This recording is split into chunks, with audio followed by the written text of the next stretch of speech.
आप देख रहे हैं न्यूज तहत खबर आप तक। न पक्ष न विपक्ष, केवल निष्पक्ष। अपने क्षेत्र की खबरों को सबसे पहले देखने के लिए चैनल को सब्सक्राइब करें।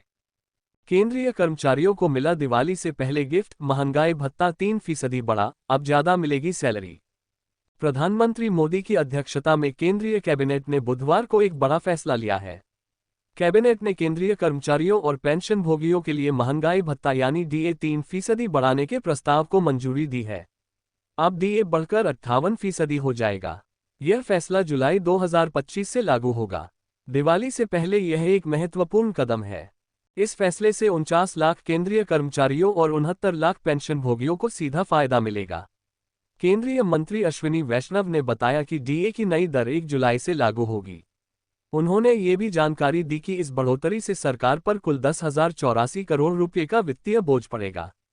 यह फैसला ऐसे समय में आया है जब पिछले महीने केंद्रीय कैबिनेट ने रेलवे कर्मचारियों के लिए प्रदर्शन आधारित बोनस को भी मंजूरी दी थी। ये भी कर्मचारियों के लिए एक अच्छी खबर थी। इससे पहले मार्च 2025 में सरकार ने डीए और डीआर में 2% की बढ़ोतरी की थी। ये बढ़ोतरी 1 जनवरी से लागू हुई थी। इस बदलाव के बाद डीए 55% हो गया था।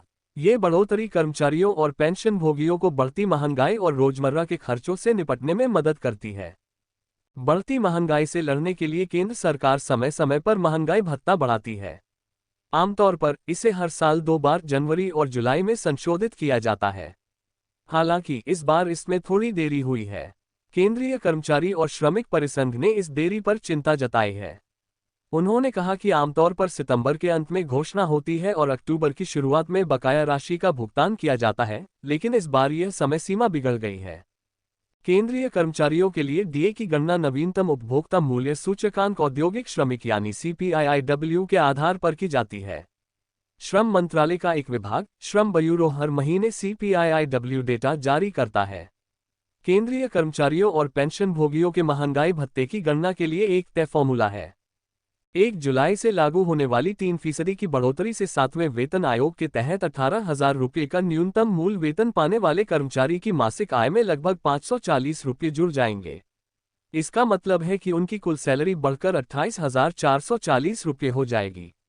इसी तरह 9,000 रुपये की न्यूनतम पेंशन पाने वाले पेंशन भोगियों को 270 रुपये अतिरिक्त मिलेंगे। इस संशोधित 58% की दर से उनकी कुल पेंशन 14,220 रुपये हो जाएगी।